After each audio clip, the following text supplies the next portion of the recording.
Funding for Utah Insight is made possible by viewers like you. Thank you. Coming up on Utah Insight, a youth mental health crisis. Many speculating social media is to blame. We're letting social media companies decide how to parent our kids, and that's a huge mistake. Lawsuits are piling up against the networking sites. Social media is bright and shiny and it's easy to point to. But not everyone is convinced the social platforms are to blame.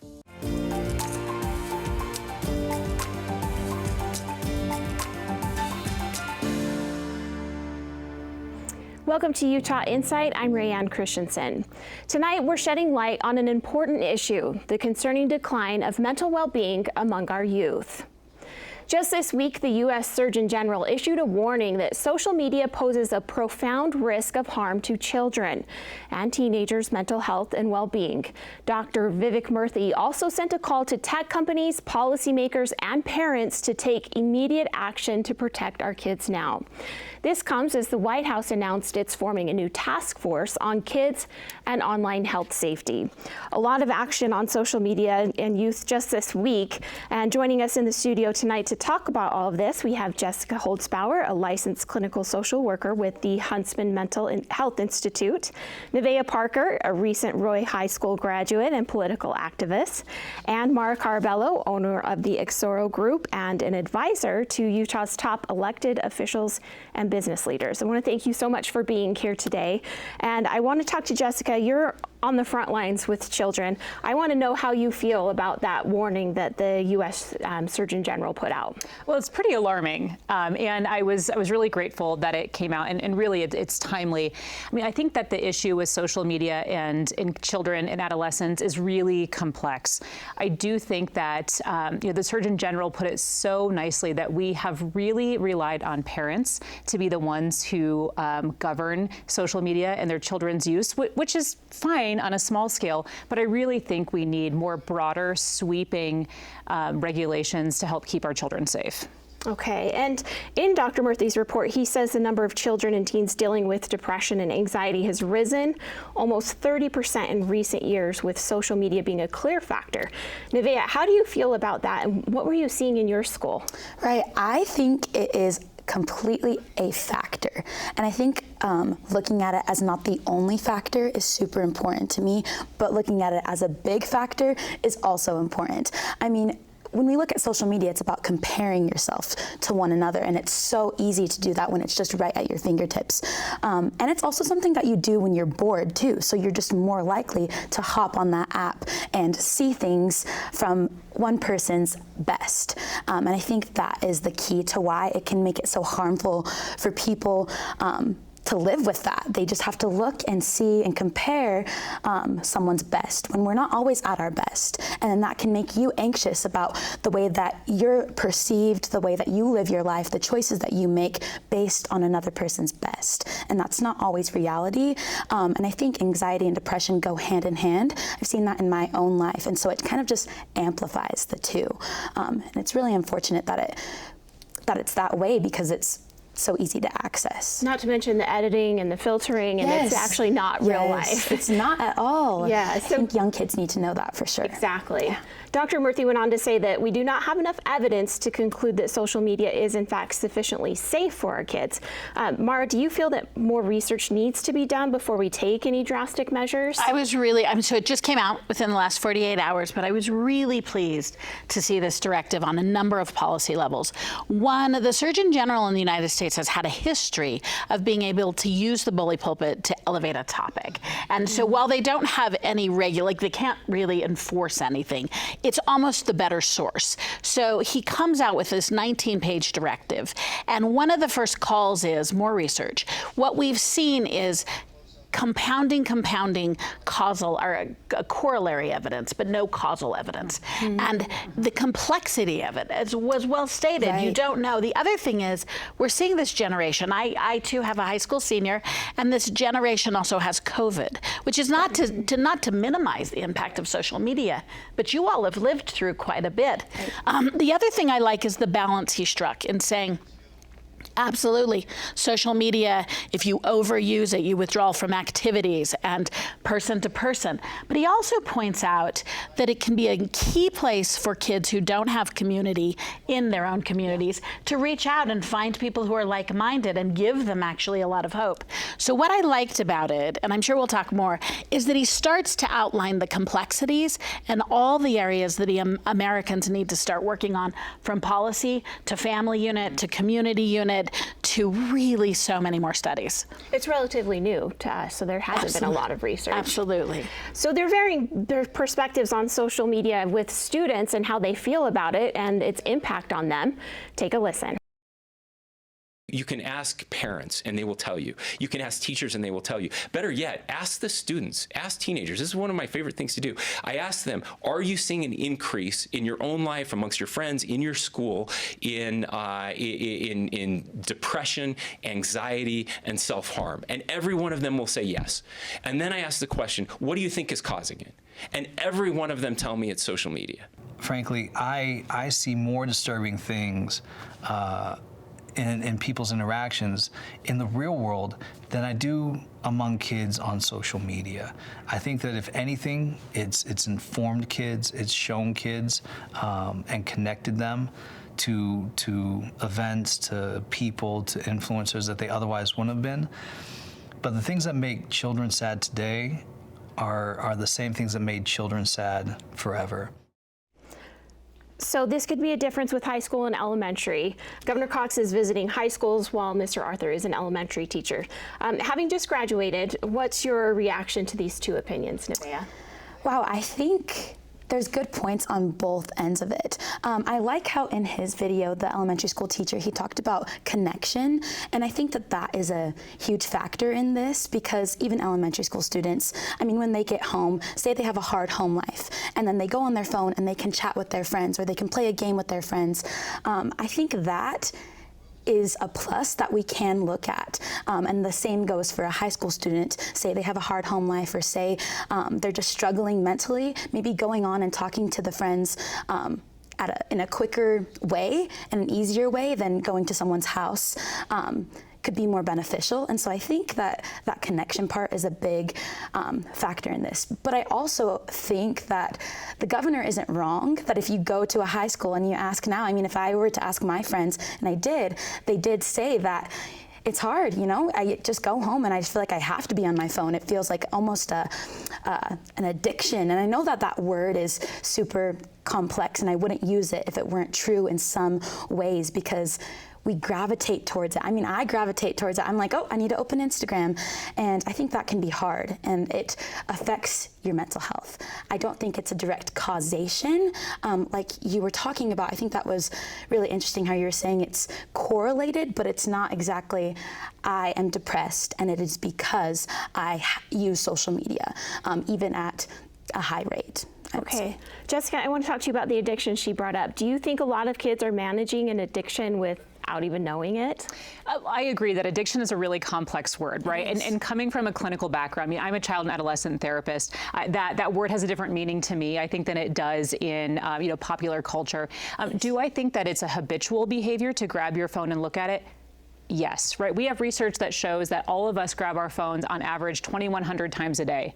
Touch it 2,100 times a day, amazing. And that we're getting over 80 notifications a day. Now, mind you, I think it's probably a lot more for adolescents, right? Yeah. And so, if you think about that, our phones are telling us what to do, rather than us deciding what we do with our phone. So I think it's really complicated, because the apps are designed to keep us engaged, right? The apps they're smarter than we are. That's the reality. And so I don't think it's just a matter of willpower.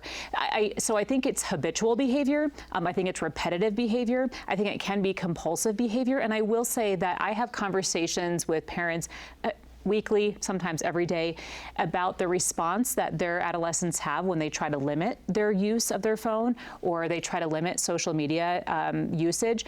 It brings on a really strong response, because it is a form of social connection, right, that unless you are on it all the time, there can be unintended social consequences. So it's very, very nuanced. Okay, and speaking of limitations, Governor Cox has announced the state is suing social media companies, and he has signed 2 bills placing restrictions on social media outlets. Right now in Utah, it's law that anyone under 18 verify age to open an account, get the consent of a parent, allow parents full access, block access at nighttime, no unapproved direct messaging, no minors in search results.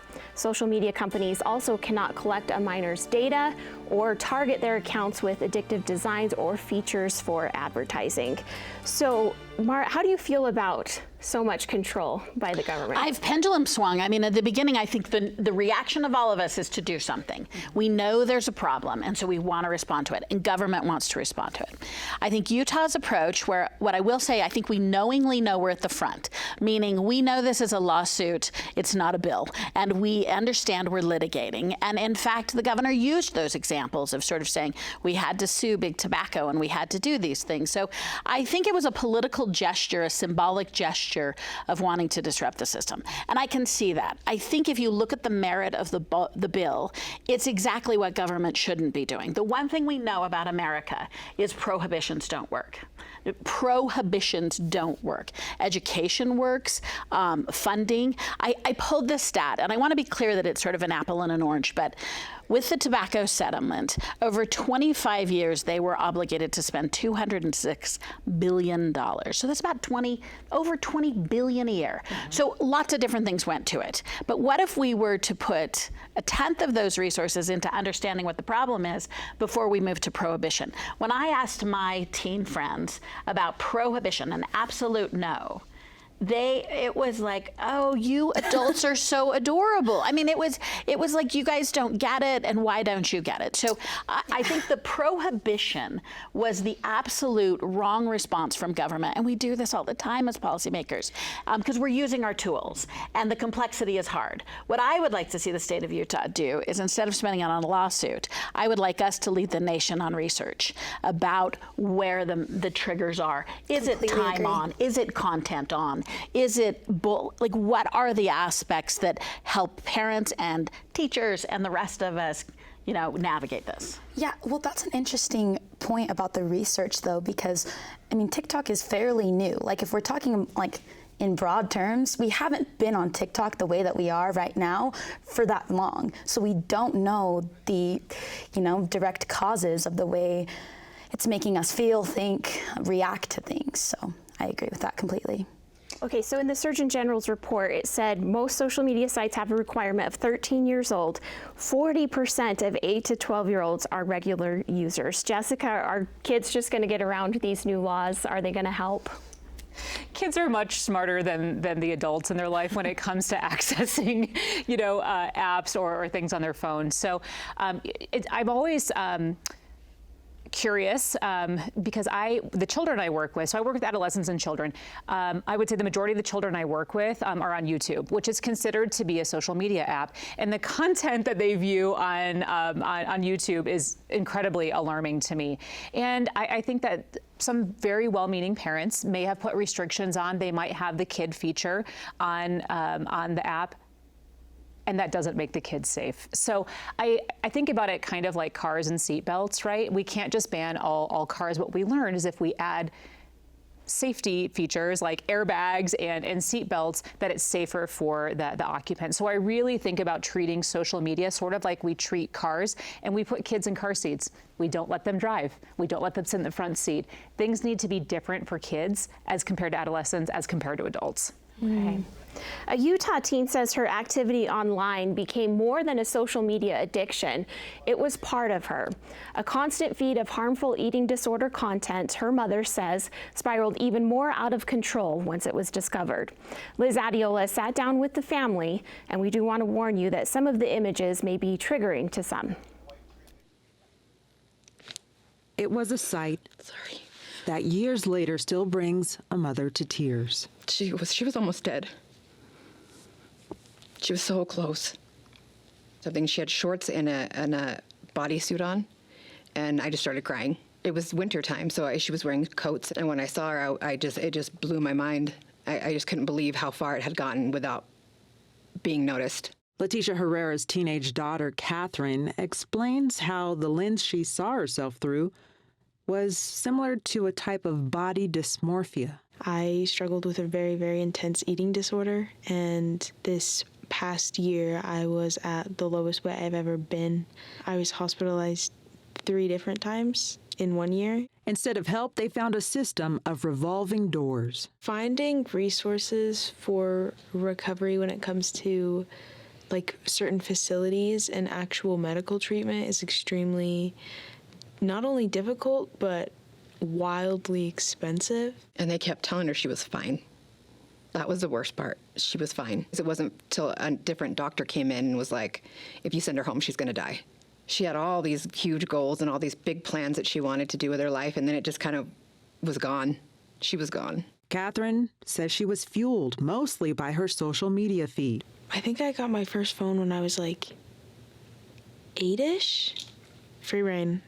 Every bit of information I could ever want at my fingertips. When I was that young, it was pretty much a lot of like gaming, and then eventually social media pushes certain ideals to you. It started off as like healthy lifestyle, but it started developing into a lot more harmful diet culture and eating disorder type of content.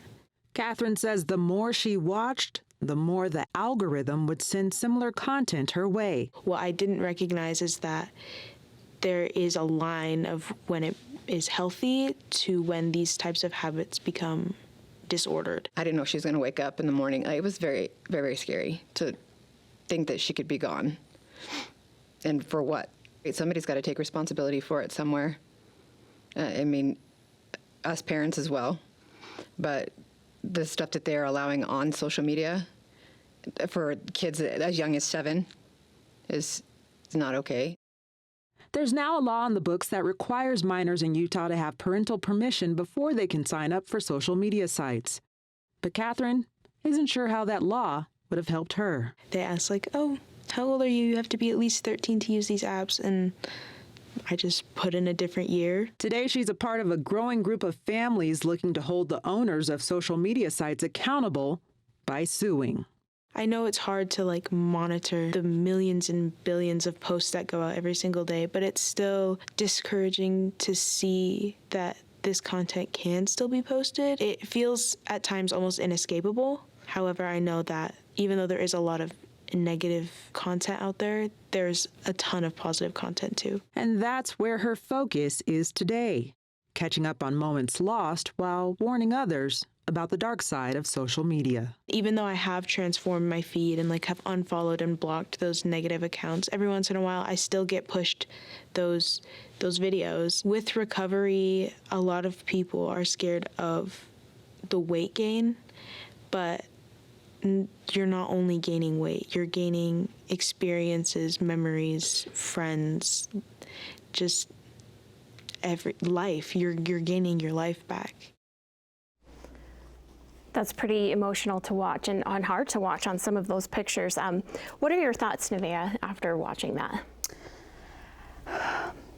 I'm thankful for her story and for her vulnerability of talking about this, because unfortunately, I think her story is all too common, and people hide that because it's not talked about.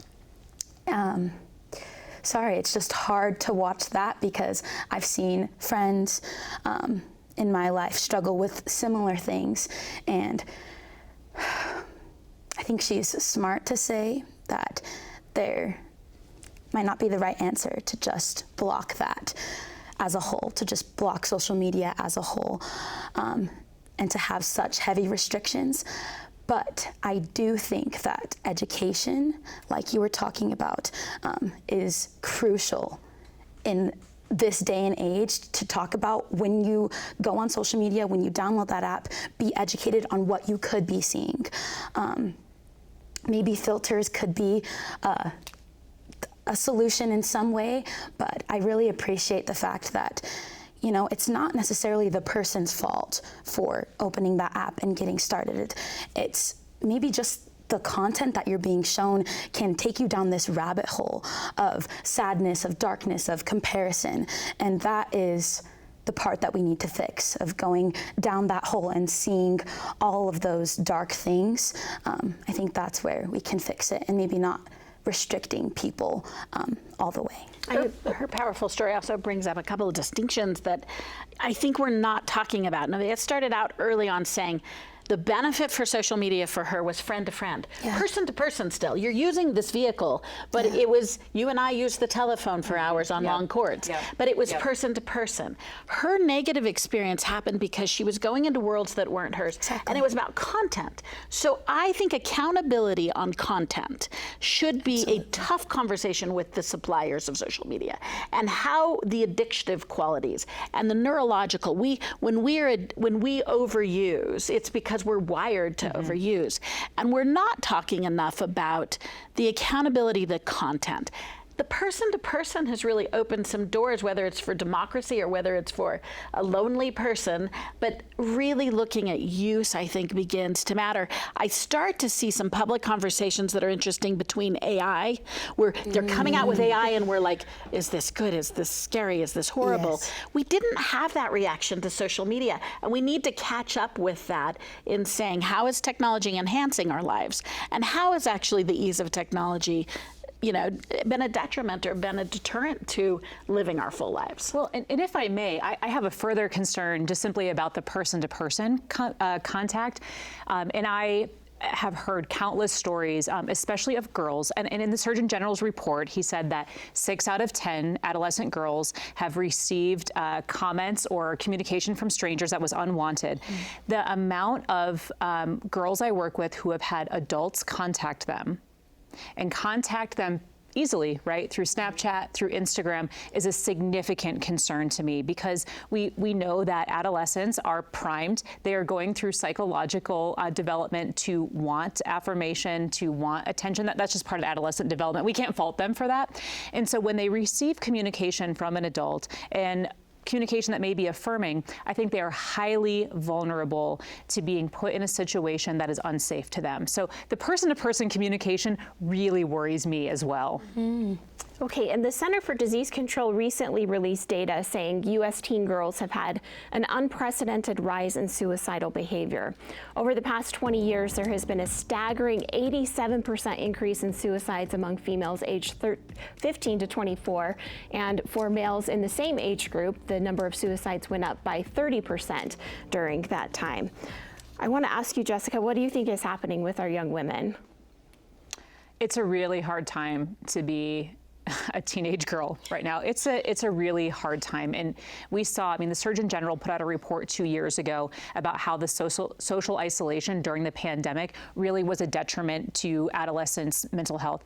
I think girls in particular, we have seen research that demonstrates that girls are more susceptible to having a negative body image and to feeling worse about themselves when they engage with social media. There's been some really good research that demonstrates that the longer amount of time that girls spend on social media per day, the higher the likelihood is, now again, it's not causation, but the higher the likelihood is that they will develop poor self-image, anxiety, or depression. And so I think for girls in particular, because so much of the content on social media is about selling the best version of themselves, about image, and that girls we know are highly, highly susceptible to fine-tuning their image to fit in, I think that they are at an increased risk of developing suicide ideation, anxiety, depression, when they are viewing social media on a regular basis.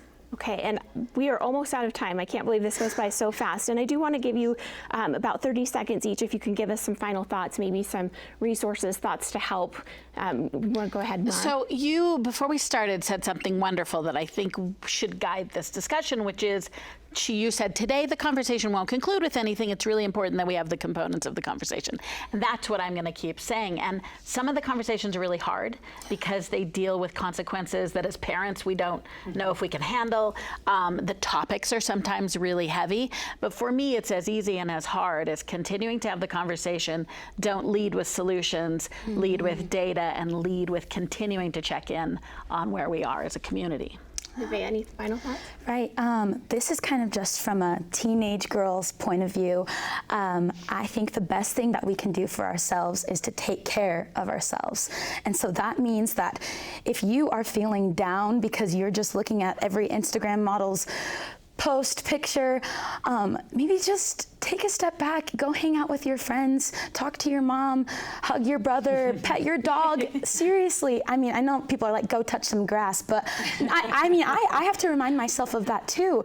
Just take care of yourself and kind of, it's probably easier said than done, but maybe self-regulate just a little bit if you can tell that what you are taking in is not serving you for the best. And any quick thoughts, Jessica? You're good. I would encourage all parents, all families to go onto the American Academy of Pediatrics website and create the media plan with their family, because it puts the intention back in media use. I think we need to be intentional with our media consumption and create a media diet that works for families. Okay, thank you guys so much for being here. This was a great conversation to have, and an important one as well.